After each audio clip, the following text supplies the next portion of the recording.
Side by side, they walked across the meadows. The larks flew up in front of them, singing as they went up to the sky. The river moved quietly to the sea. The green trees moved gently in the summer wind. Above them was the long, gray stone building of Windwood Hall. Lord Leicester was very quiet for a few minutes after he asked, "Are you angry?" Stella walked next to him, sometimes bending down to pick a flower. She looked at his face and wondered if her uncle was wrong. Maybe they were all wrong about Lord Leicester. He seemed quiet and kind, with a beautiful face and soft eyes. People thought he was wild, reckless, and bad. She almost forgot how he looked the first night they met, with his whip in the air and anger in his eyes. Suddenly, he spoke, surprising Stella, who was lost in her thoughts about him. "I have been wondering," he said, "how Mr. Etheridge feels about the change you must bring to the cottage." Stella looked up, surprised, then she smiled. "He accepts it well," she said, with a playful smile that her uncle found funny. Lord Leicester looked down at her. "Is that a scolding for my question?" he asked. "No," said Stella. "I did not mean to be rude. Think about it. Your uncle has lived alone all his life, like a hermit. Suddenly, a young girl, full of life and dreams, comes into his life. It must be a big change." "As I said," Stella said, "he accepts it bravely." Then she added in a quieter voice, "He is very good to me." "He could not be otherwise," was the quiet reply. "I mean, he could not be anything but good, gentle, and loving with anyone. I have known him since I was a boy," he added. "He was always the same, always living a life of dreams. I wonder if he thinks you are a dream."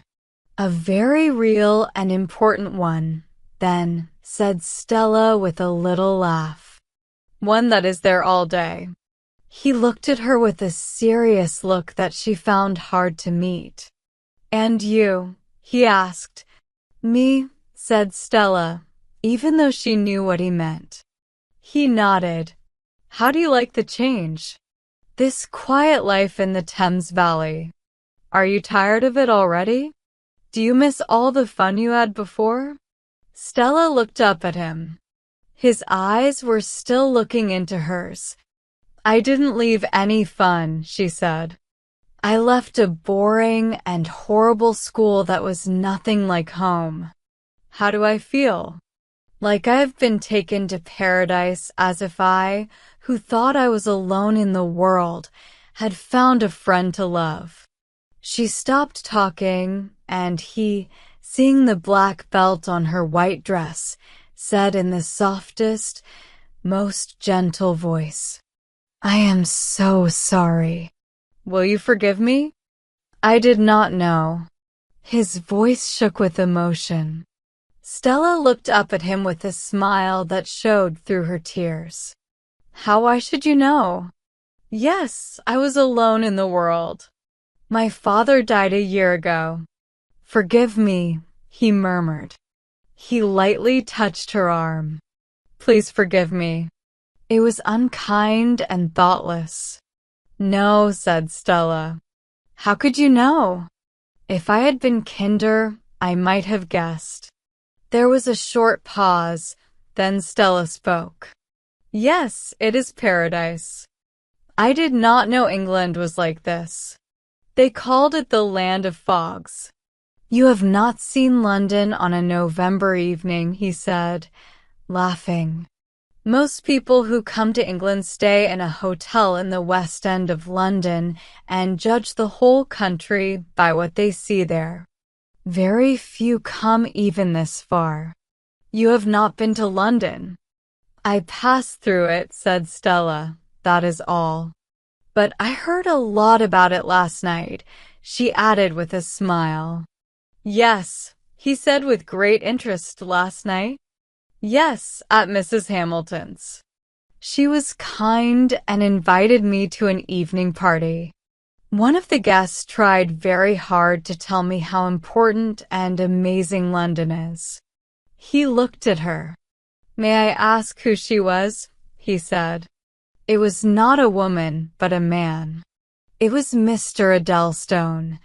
Lord Leicester thought for a moment. Adelstone. Adelstone. I don't know him.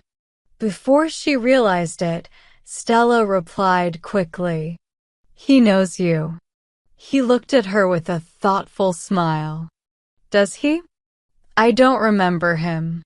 Wait, yes, isn't he related to Mr. Fielding? His nephew, said Stella, and as she felt his deep, piercing eyes on her, she blushed a little. It annoyed her, and she tried to stop it, but the blush came, and he saw it. I remember him now, he said. A tall, thin, dark man. A lawyer, I think. Yes, I remember him. And he told you about London. Yes, said Stella, and as she remembered the talk from a few hours ago, her face turned redder. He is very funny and knows a lot, and he was very kind to explain things to me. I was very grateful. There was something in her voice that made him look at her with a question in his eyes. I think, he said, you are easily made grateful. Oh, no, she replied quickly. I am the most ungrateful person. Isn't that uncle sitting there? She added quickly, to change the subject. He looked up. Yes, he is working hard. I didn't think I could get him to come. It was my sister's name that made it happen. He likes your sister, said Stella, thoughtfully. His eyes were on her immediately. He talked about her, he said. Stella wished she hadn't said that. Yes, she said. He told me about her. I asked him whose house it was on the hills. You mean the Hall? He said, pointing with his whip. Yes, and he told me. I knew from how he talked about your sister that he liked her. Her name is Lillian, isn't it? Yes, he said, Lillian, and he said the name softly. I think everyone who knows her loves her. This picture is for her. Stella looked up at his face. It was hard to imagine him being anything but gentle at that moment. Lady Lillian likes pictures, she asked. Yes, he said. She loves art in all its forms. Yes, that little sketch will make her very happy. I don't even know how to say it. What do women like the most? Stella laughed. Diamonds, don't they?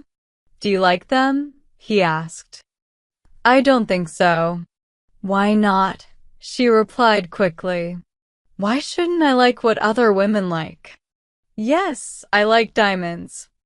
I like everything beautiful and expensive and rare. I remember once going to a ball in Florence. He looked at her.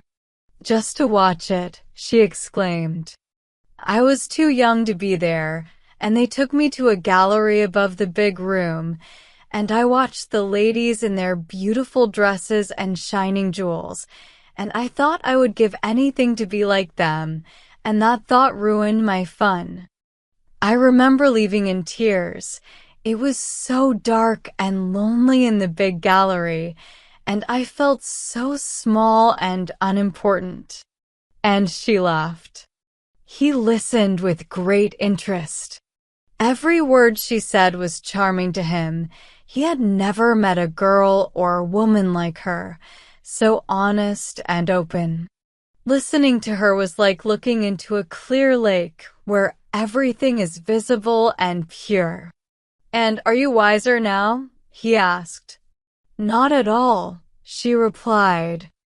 I still wouldn't like being shut in a dark gallery while others have fun. Isn't that a sign of being jealous and bad? Yes, he agreed, with a smile barely showing under his mustache. I should predict all kinds of bad things for you. As he spoke, he opened the gate for her, keeping the dogs back with a crack of his whip so she could go first. A small act, but it showed his character. The painter looked up. "Keep those dogs away from me, Leicester," he said. "Well, Stella, did you mix your poison?" Stella went and looked over his shoulder.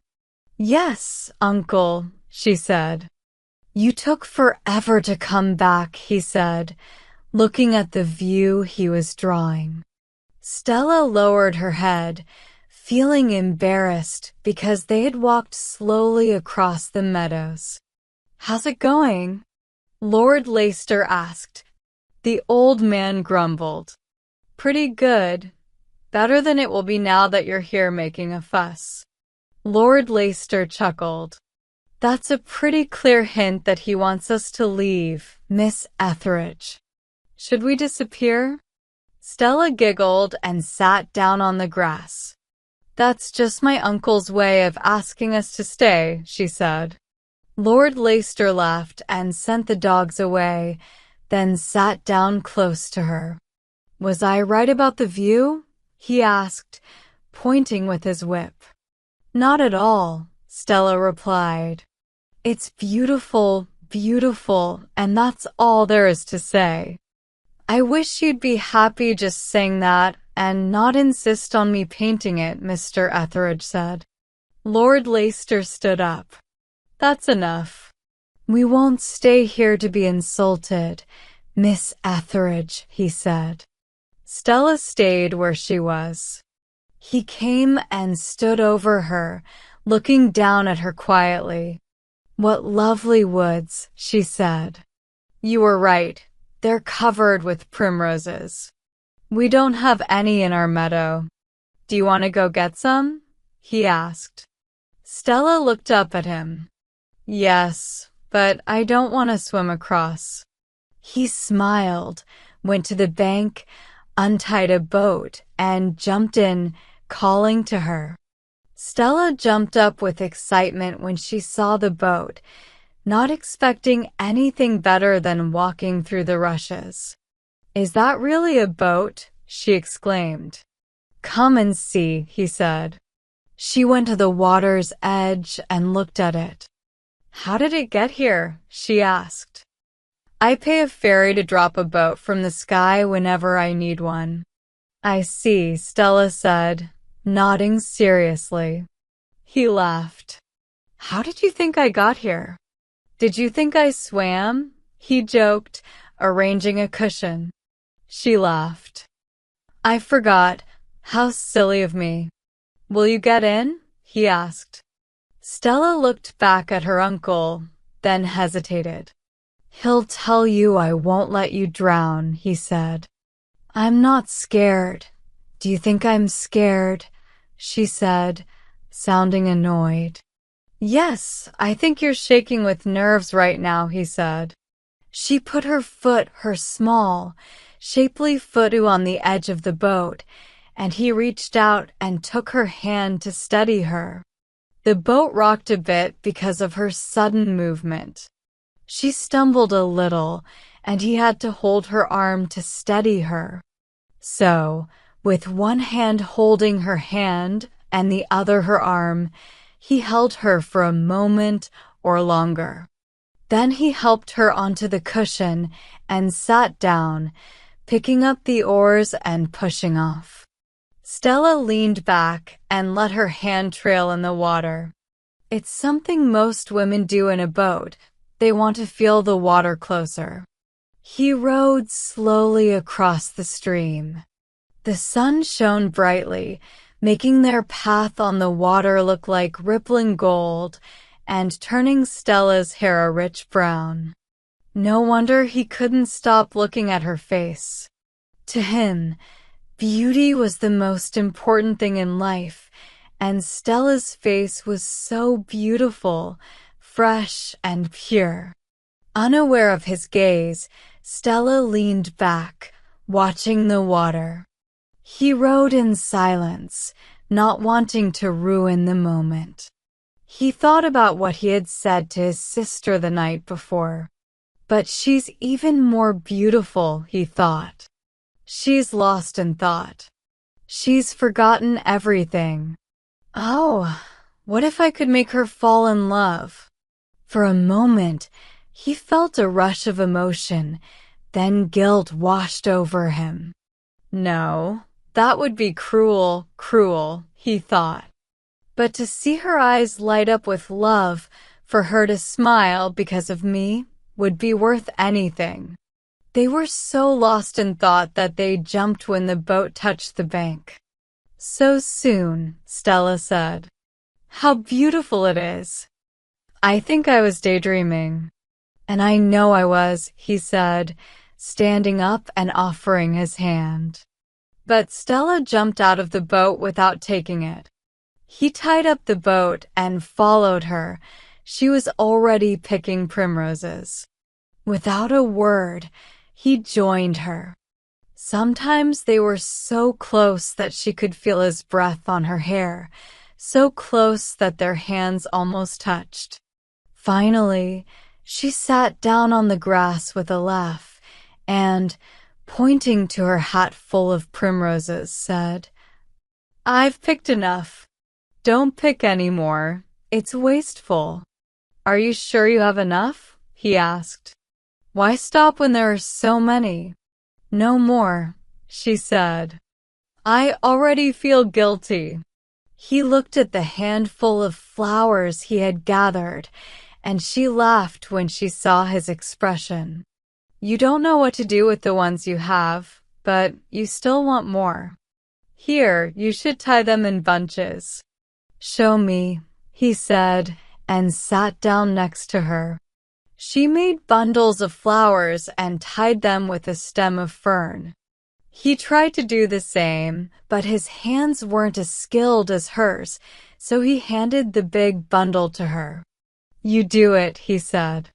She laughed and tried to tie the fern around the bundle, but it broke and the flowers fell over their hands. They both reached for them, and their hands touched. Stella laughed for a moment, but then stopped when she realized he was still holding her hand. She pulled her hand away and stood up. I should go, she said. My uncle might worry about where I am. She looked nervously at the water. He knows you're safe here, he said. Wait, don't go yet. Up there, we can see the river for miles. It's not far. Will you come? She hesitated, then walked with him between the trees. They soon reached a flat area with a mossy rock and some rough steps. He climbed up and held out his hand. Stella hesitated. It's worth it. Come, he said, and she took his hand and stepped up beside him. Look, he said. Stella exclaimed in delight. Do you regret coming? He asked. I didn't expect it to be so beautiful, she said. He stood next to her, not looking at the view, but at her eyes filled with happiness, her lips slightly open, and her lovely profile. She turned suddenly, so he raised his hand and pointed out things in the view. What's that little house over there? Stella asked. That's one of the lodges, he said. One of your own lodges? She asked. Yes, he nodded. Belongs to my father. That's a lot, she said. Too much for one person, you think? He smiled. Many others think so too. This is one of our smallest estates. Stella looked at the view dreamily. One of the smallest? I've heard you're very rich. That must be nice. I don't know, he said. It's hard to tell without experiencing being poor. There's always something more to want. She smiled skeptically. What more could you possibly want? She said. He smiled strangely, then his face turned serious. You can't guess, and I can't tell you. But trust me, standing here, there's something I long for deeply. His voice was like music. She listened and wondered. And you should be so happy, she said. Happy, he echoed, looking at her with a strange expression. You know what the poets say? Don't call anyone happy until they die, you mean? Said Stella. Yes, he said. I don't know what happiness means. I've chased it my whole life, been close to it sometimes, but it's always slipped away. Sometimes I've wanted to stop chasing it, but fate says we must always seek the unattainable. But some people find it, right? Some, he said, only to realize it's not what they thought. Sometimes it's not worth the effort. Sometimes it's just a trick. Not everyone, though. Not everyone, she murmured, moved by his words. No, he said, with a hidden light in his eyes. Some realize true happiness is just out of reach. And rich people have it worse. What if I told you that's how I feel? I'd say I'm sorry, she said softly, then stopped, remembering things she'd heard about him. He laughed, a sound she hadn't heard from him before. You were right to stop, he said. If I get what I deserve, no one will envy me. Let's go back now, said Stella gently. My uncle. He jumped down and held out his hand.